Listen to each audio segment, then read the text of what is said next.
sulubsut taylasani fi haqqi man yaliku bihi wasadisu at-tayyubu. Wallahu subhanahu wa ta'ala alam. Jemaah sekalian yang saya hormati, saya muliakan, dan mudah-mudahan selalu dimuliakan oleh Allah subhanahu wa ta'ala. Alhamdulillah, pada kesempatan malam hari ini kita bisa bertemu kembali, melanjutkan bacaan kita dalam keadaan sehat walafiat, dan mudah-mudahan selalu dalam lindungan Allah subhanahu wa ta'ala. Kita lanjutkan masih dalam pembahasan sunnah-sunnah sholat ya. Lalu sunnah yang selanjutnya adalah at-tazayyun wa tajammul fiha. Jadi sunnah sholat itu dengan tazayyun ya, berhias. At-tajammul berarti membaguskan pakaian kita. Jadi kalau Al-Quran menyebutkan khudzu zinatakum inda kulli masjidin gitu ya. Jadi memang ada penyebutan khudzu zinatakum inda kulli masjidin, itu pakailah pakaian yang terbaik ya, perhiasan yang terbaik ketika masuk ke dalam masjidnya. Ini at-tazayyun wa tajammul ya, berhias dan membaguskan pakaian kita ketika sholat. Ini menjadi sunnah ya, karena memang bicara syarat ketika menutup aurat ya, jadi udah di sholat nutup aurat, ketika itu memenuhi syarat satrul aurah ya, jadi sholat kita sah.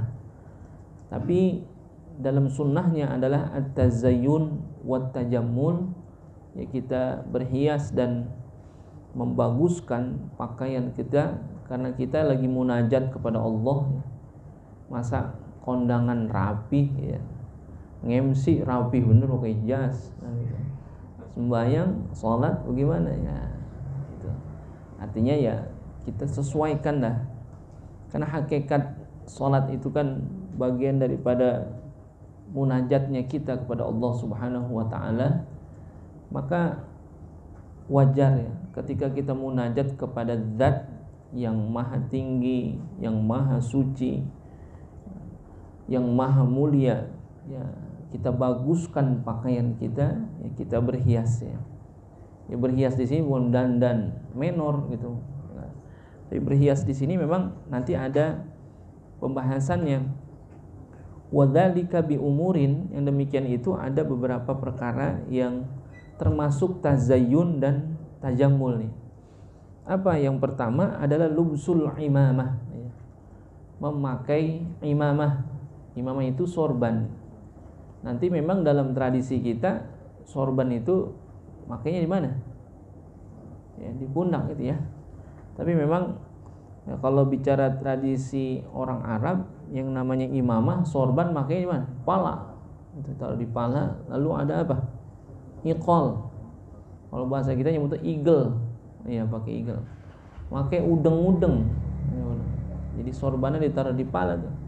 Tapi kata ulama, kalau emang tradisi kita nggak biasa pakai sorban itu di kepala, di apain? Diselendangin di pundak. Ternyata afdol gitu ya, bagus. Karena bagian daripada tazayyun dan tajammul. Misalnya kata-kata afdolus shalah bil imamah gitu. Seafdol-afdolnya sholat adalah dengan imamah ya. Artinya ini bagian daripada menyempurnakan kesunahan sholat. Pakai. Jadi sorban itu bukan pakaian orang haji ya, sorban itu pakaian orang sholat gitu. Masyarakat kita kan masih ada yang memandang begitu. Jadi imamah atau sorban itu adalah pakaian orang haji. Lu belum haji pakai sorban, lagu-laguan amat. Sorban bukan pakaian orang haji. Pakaian orang haji itu pakaian ihram kan? Orang haji kan pakai pakaian ihram. Maksudnya orang yang sudah haji baru berhak pakai apa? Pakai sorban. Apakah begitu? Enggak ada yang menunjukkan hal seperti itu. Justru malah lubsul imamah itu adalah pakaian yang sunnah dipakai ketika sholat gitu. Emang mau ngapa? Ya, besok Bang Usman pakai sorban ya. Habis dah lagu apa itu dia haji belum apa belum pakai sorban ya. Kasih tahu, ini sorban bukan pakaian orang haji, pakaian orang sholat. Itu yang harus kita tanamkan. Jadi kalau masyarakat kita kan masih begitu melihatnya, belum haji udah pakai sorban, emang pengen dikata apa? Enggak pengen dikata apa-apa. Saya pengen sholat saya dapat tambahan kesunahan, yaitu dengan memakai sorban. Pakai besok kalau sholat pakai. Jadi sholat sendiri kayak sholat berjamaah, Jumat, ya pokoknya yang kategorinya sholat pakai sorban. Kalau nggak ada, saya ada banyak. Iya, kalau misalkan nggak ada, saya nggak punya sorban, datang, ntar saya kasih itu taplak meja. Nah, ya, tapi ada yang pengen dapat saking kesunahannya, itu ya, ditaruh juga di sini, kain apa segala. Gitu. Tapi memang yang bagusnya adalah imamah, sorban yang warna putih, warna hijau, ya boleh juga. Kalau sekarang kan banyak modelnya. Itu sorban-sorban itu dipakai bakal sholat, pakai aja. Memang kita ya pada urufnya masyarakat kita, orang yang pakai sorban itu yang udah pada haji gitu. Jadi kalau ngelihat ada orang belum haji pakai sorban, jadi apa? Ya, jadi bahan nyinyiran itu. Bocah gue tahu kelaguannya kan gitu. Mau di luar makan mancing mulu itu dia. Dan sembahyang pakai sorban lah. Ya, tapi bicara kesunahan tetap ada tuh. Jadi kalau memang kita mau pakai, pakai. Kalau enggak, ya enggak apa-apa, karena sunnah aja. Bagian daripada tazayyun dan tajammul adalah lubsul imamah. Jadi memakai surban. Lalu yang kedua, lubsur rida. Ya, rida itu baju juga, ya. Ada yang menyebut juga selendang juga. Atau rida itu baju panjang. Gitu rida. Di baju panjang itu ya kayak gamis gitu, ya baju panjang. Lubsur rida. Ya, atau nanti berhubungan dengan yang nomor 3 nih, lubsul jubbah. Jadi kalau rida ya apa pakaian yang panjang tapi berkancing. Tapi kalau jubah panjang juga tapi ada di luaran, tapi nggak ada kancingnya, kan gitu. Boleh juga tuh jubah, pakai jubah. Coba dah kita kalau pengen sholat ngikutin ini sunnah ini gitu ya, tazayyun dan tajammul. Sholat di mushola atau di masjid kita pakai sorban, pakai jubah, wah gitu. Liwat pakai udang-udang, wah malaikat keder no katanya. Ya, pasti akan ada omongan begitu kan. Padahal kita lagi pengen gitu. Tapi memang nanti ada ulama ya banyak menyebutkan ya, salah satunya juga kemarin yang kita baca itu bahwasanya pakaian seseorang itu jangan melebihi ibadahnya gitu ya. Jadi kalau misalkan itu adalah pakaian-pakaiannya ulama, pakaian-pakaiannya kiai gitu. Kalau kita pakai sorban ya boleh, tapi sorban yang sederhana gitu. Kalau kiai itu pakai apa namanya? Pakai gamis putih lalu ada jubahnya, lalu kita pakai juga, sedangkan kita belum sampai kepada makom itu, ya ada ulama yang melarang itu. Jangan sampai ya pakaian kita itu melebihi daripada ibadah kita. Itu ya yang sederhana. Ya kalau ada perintah pakai imamah, pakai sorban ya pakailah sorban. Tapi yang sederhana aja pakai itu. Lalu yang keempat, lubsul khatam, ya memakai cincin. Itu pakai cincin tuh. Pakai kan kemarin kata Kiai apa? Untuk membedakan tangan orang dengan tangan monyet katanya. Pakai apa cincin? Pakai. Kalau ditanya Nabi pakai cincin nggak? Nabi pakai cincin tuh. Bahkan ada 2 hadis ya. Yang satu dari hadis Sahih Bukhari, yang satu dari hadis Sahih Muslim ya. Bahwasanya kalau dalam hadis Sahih Muslim itu disebutkan kana khatamun nabi sallallahu alaihi wasallam min warakin wa fassuhu habasyian gitu.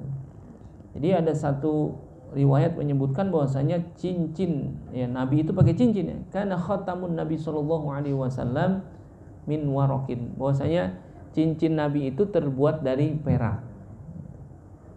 wa fassuhu habasyian, dan batunya itu dari Habasyi. Ya, ada yang menyebutkan batu Habasyah itu artinya dari Yaman. Ya, batu Yaman itu warnanya hitam, cuman kalau disorot merah itu. Jadi warnanya hitam, kalau disenterin merah itu batu. Jadi dalam riwayat katanya itu Habasyian. Jadi batu Habasyah. Walaupun banyak perbedaan pendapat yang menyebutkan tentang batu Habasyi, tapi ada satu ulama menyebutkan batu Habasyi itu batu Yaman. Yaman yang asli itu ya. Ada Yaman Indonesia ada juga tuh. KW. Warnanya hitam, kalau yang asli hitam, center merah. Alhamdulillah saya punya ada punya. Ya makanya kalau bicara tentang batu ya, pakai cincin, batu cincin, walaupun banyak yang menyebutkan katanya itu bagian daripada sesuatu yang bid'ah dan sebagainya. Ada kok haditsnya gitu ya. Rasulullah itu pakai cincin gitu. Tapi memang ada juga yang menyebutkan cincin Nabi ada dua gitu. Ada yang pakai batu, ada yang kagak. Dan Nabi pakai cincinnya itu antara di khinsir atau di binsir. Ya, jari kelingking atau jari manis.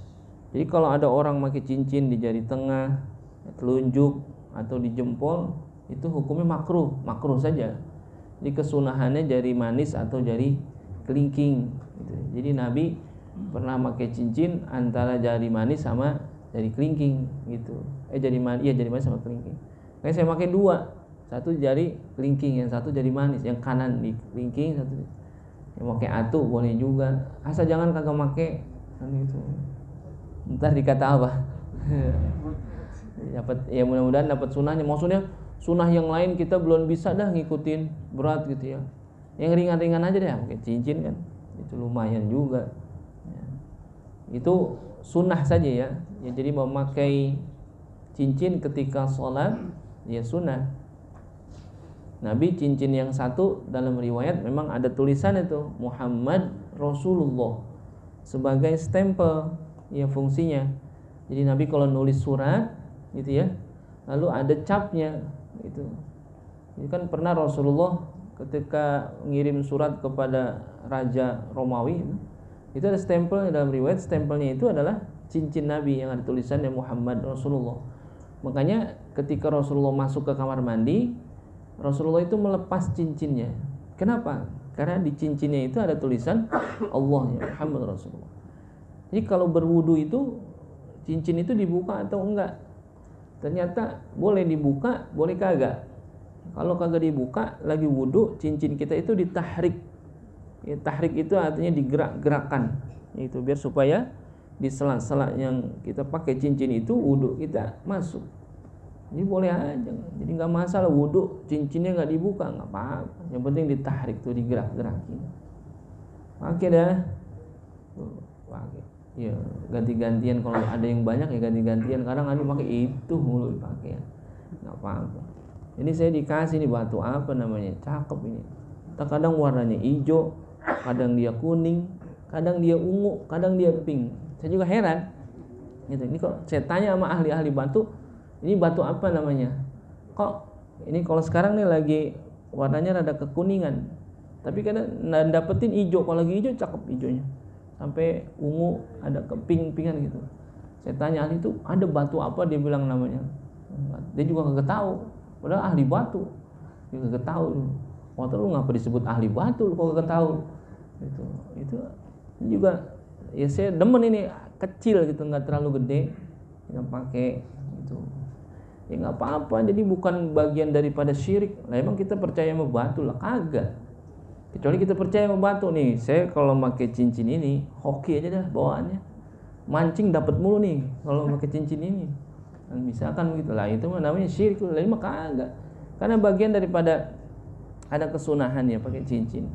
Ketika sholat lubsul khatam, ya pakai cincin tuh. Karena apa? Seluruh apa yang ada di badan kita ketika kita ajak sholat, mereka akan jadi saksi tuh. Kan lumayan. Makin banyak yang kita pakai, makin banyak saksi kita nanti di akhirat. Karena apa? Pakaian kita itu kita ajak apa?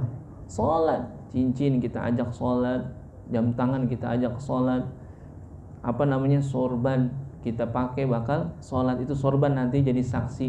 Ini saya selalu dipakai dibawa untuk sholat. Jadi nilai tambah juga buat kita tuh. Sorban jangan disimpan aja di rumah. Punya nggak? Ada? Aja disimpan, pakai juga itu. Sorban pakai, gitu.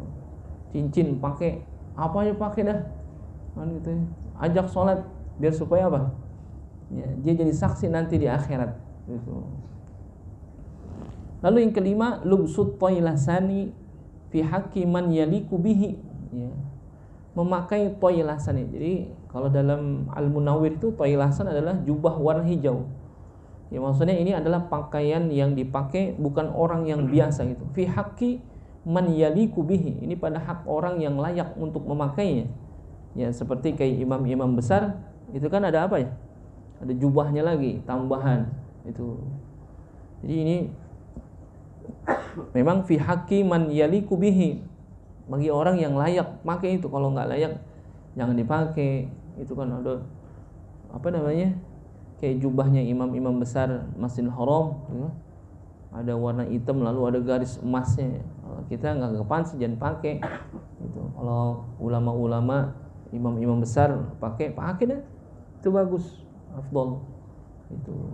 Jadi toilasani fi haqqi man yaliku bihi ya, jadi istilahnya pakaian apa nih?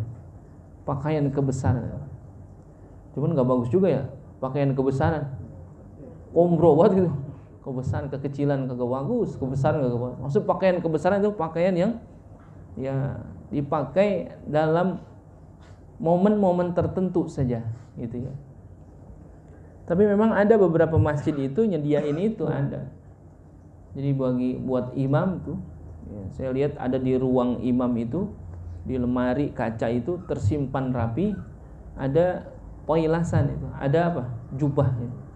Ada jubah, ada yang warnanya putih, ada warna hitam, ada hijau. Itu dipakai untuk apa? Imam biasanya. Ketika sholat Jumat itu dipakai, atau sholat-sholat lainnya pun dipakai juga. Bagian dari mendapatkan kesunahannya ketika sholat itu. Lalu wasadisu yang keenam at-tatayyubu. Tatayyub itu memakai wangi-wangian. Sunnah ini. Ketika sholat kita pakai wangi-wangian. Ya. Ini pakai wangi-wangian pun menjadi apa namanya? Kadang-kadang bisa jadi ya ada masalah juga. Ada orang yang kagak demen parfum kita jadi masalah, tapi enggak juga. Kita makanya pakai parfumnya wangi-wangian yang soft ya, yang ringan aja deh. Jangan terlalu menyengat baunya. Apalagi orang perempuan nih. Ya, karena orang perempuan itu kan seabdol-abdolnya parfumnya orang perempuan itu walaupun mencolok tapi baunya ringan. Gitu. Baunya ringan, beda dengan orang laki. Orang laki boleh tuh pakai parfum yang lebih mencolok baunya. Tapi kalau orang perempuan bisa jadi haram ketika pakai parfum dengan bau yang terlalu menyengat gitu. Jadi kayak rase dia. Orang yang baru tahu baunya masih ya tinggalan. Ini orang apa rase katanya. Nah itu bisa jadi ada yang menyatakan orang perempuan dengan parfum yang seperti itu hukumnya haram tuh. Gitu. Karena dengan mencium baunya akan timbul apa? Bisa jadi timbul fitnah, syahwat dan lain sebagainya. Nah, ini tatayyub menjadi sunnah ya ketika sholat ya kan banyak tuh. Lalu ada pertanyaan, bagaimana kalau orang sholat pakai parfum yang beralkohol? Kan gitu ya? Ada pertanyaan itu ya. Jadi kalau dia sholat lalu pakai parfum, sedangkan parfumnya itu beralkohol, apakah ada pengaruh terhadap sholatnya sah atau tidak? Dan gitu. Dibalikin lagi, bicara tentang alkoholnya itu sendiri. Gitu. Kalau ditanya, bicara alkohol yang dicampur ke dalam minyak wangi, gitu ya, apakah itu termasuk alkohol yang sifatnya sama dengan yang khamar dan lain sebagainya? Kan gitu. Ya ulama berpendapat beda. Ya, karena alkohol yang dipakai untuk parfum itu kan dalam rangka mencampur. Nah, dan itu bukan dalam kategori yang haram. Dan itu bagaimana? Jadi kalau orang pakai parfum yang beralkohol untuk sholat boleh aja. Tapi memang lebih bagus lagi yang non alkohol gitu. Jadi memang ulama tidak ada yang menyebutkan tentang keharaman atau ketidaksahan sholat itu ketika dia sholat menggunakan parfum yang beralkohol. Itu. Jadi memang kan alkohol banyak jenisnya ya. Nama-namanya ngerti itu orang orang kimia mengerti gitu. Ya, pencampur daripada zat-zat yang biasa dipakai itu berbeda alkohol itu dengan yang ketika itu diapain?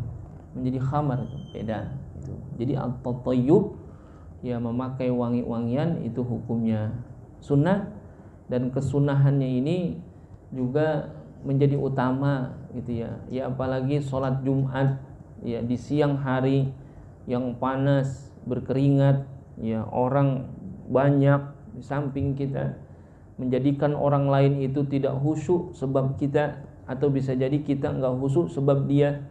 Karena apa ya? Bau gitu ya. Bau badannya yang berlebihan ya.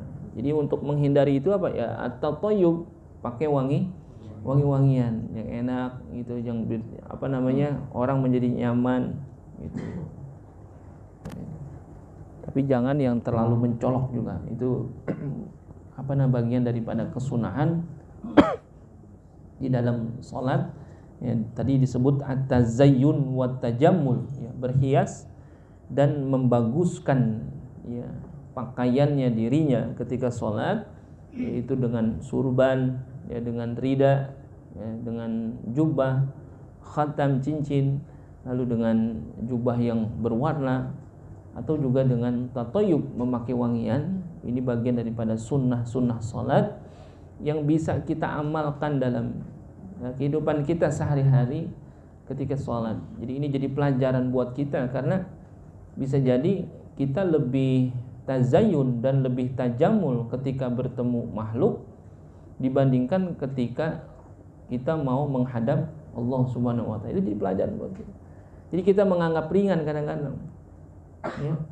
Ya emang ya, bicara satrul aurah ya, menutup aurat itu cukup ya, karena kita sholat pakai kaos ya, pakai celana, udah gitu bukan celana kita lagi, celana jin kita pakai gitu.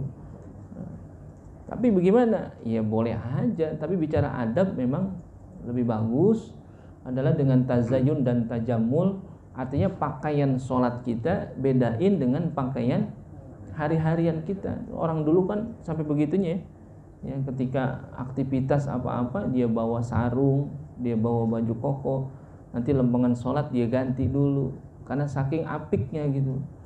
Bicara tentang menutup aurat ya jadi sholat, tetapi bicara bagaimana adab yang dipakai, ternyata tazayyun dan tajamul itu menjadi pelajaran buat kita. Bagaimana kita bisa nyikapin ketika kita bertemu orang kok bisa dandan rapi, tapi ketika munajat kepada Allah justru malah biasa-biasa aja gitu. Jadi